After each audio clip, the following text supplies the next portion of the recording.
In today's video, we are going to be unboxing the Brother SP1 Sublimation Printer.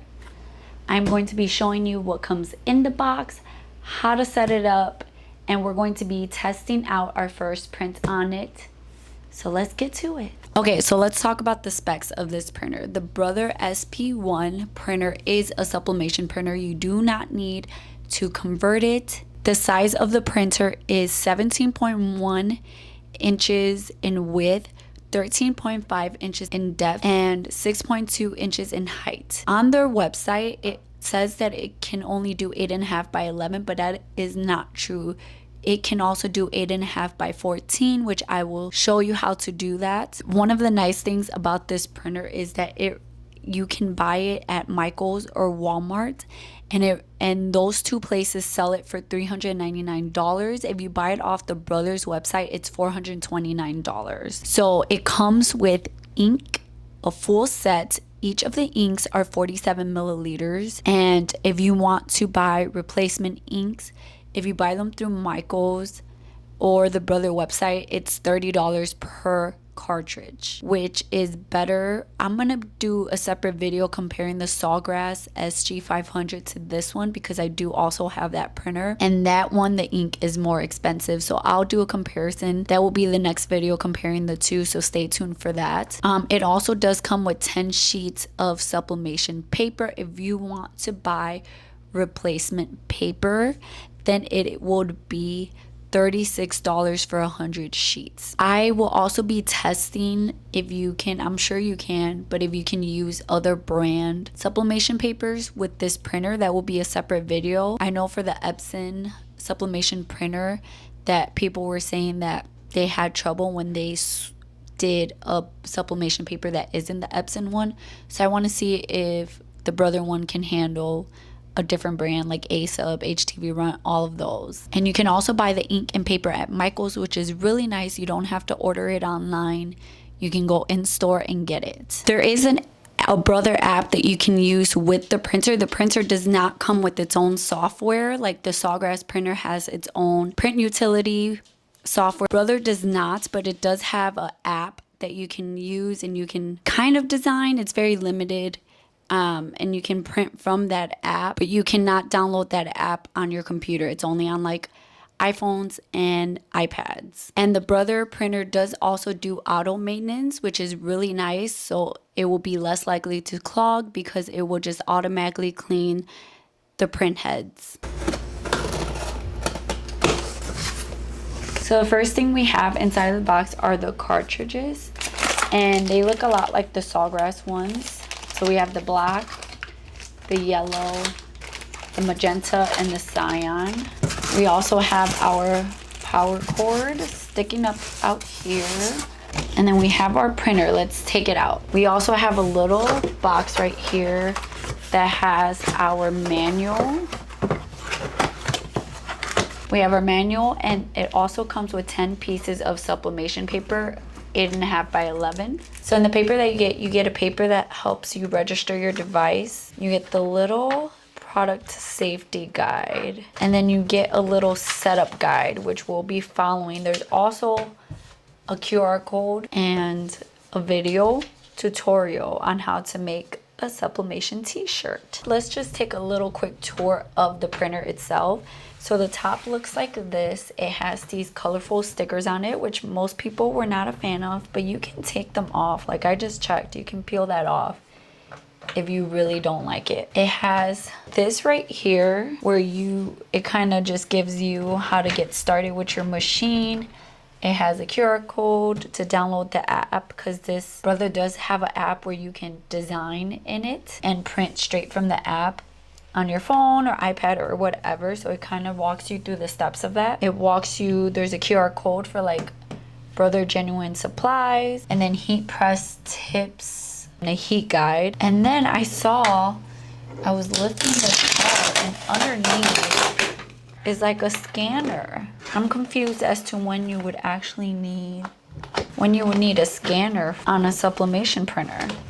That's kind of interesting. So I'm just going to take that little guide off. Maybe the scanner is like if you want to scan an image and put it in the program to sublimate. Maybe that's what it's for. I'm not sure. I'll have to look into that. If you lift up the scanner portion, this is where the USB actually gets connected. So I just checked the box and it does not come with the USB cable, so you would have to find your own. But this is where you would plug it in and you would bring it all the way back through there. And you can also use an Ethernet cable. So you would plug in your USB right here.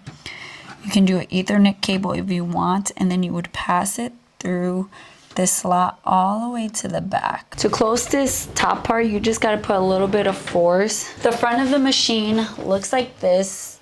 We have some buttons. I haven't plugged it in yet. This screen comes up and down, kind of like the Epson. And then we want to take out these tape. You can't open the tray or anything until you take out the blue packaging tape.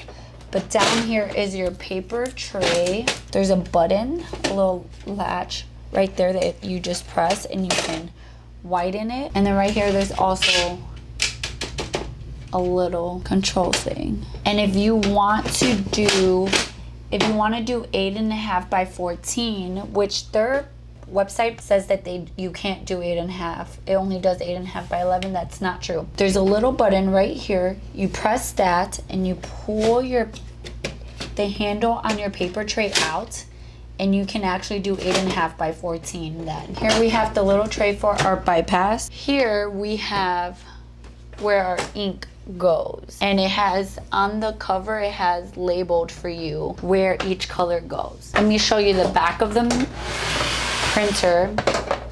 In the back of the printer, we have this right here. And this is where I saw a lot of people saying this is where you do 8.5 by 14, but now we know the front tray also extends to 8.5 by 14.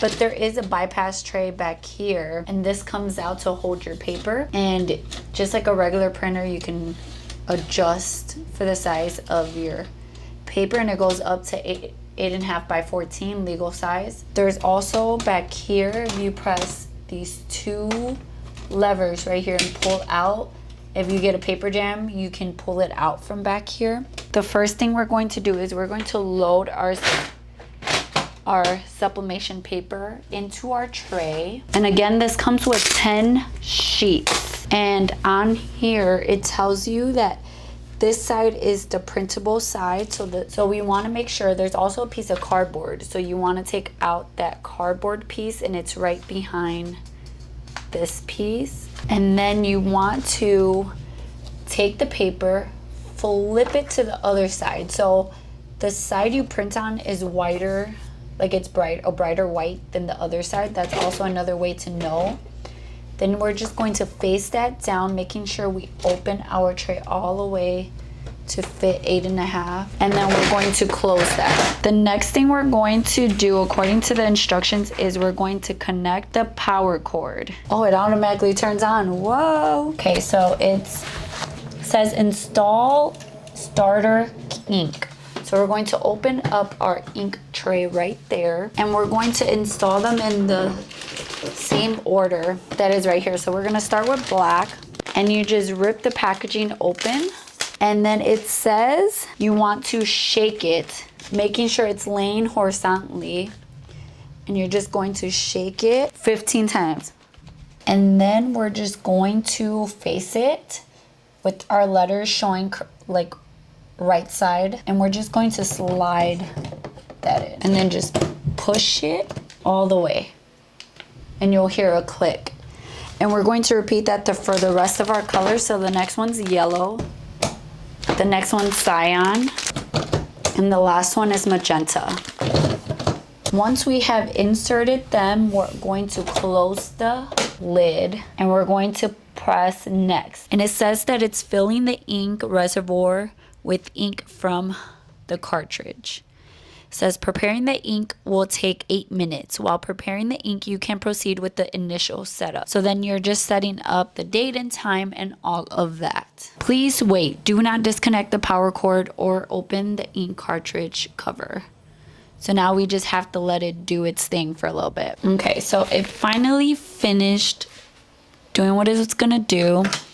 It says load paper and press OK. I'm pressing OK. Oh, I think it's gonna print like a nozzle check or whatever. Okay, so it printed out a nozzle check. And with this printer, I know we're used to it being like showing if there's gaps on there, like if the lines are broken, but they're supposed to be broken in this. They're just not supposed to have any like blank squares or anything in it. So it printed perfectly. So I'm going to say that there aren't any missing dots.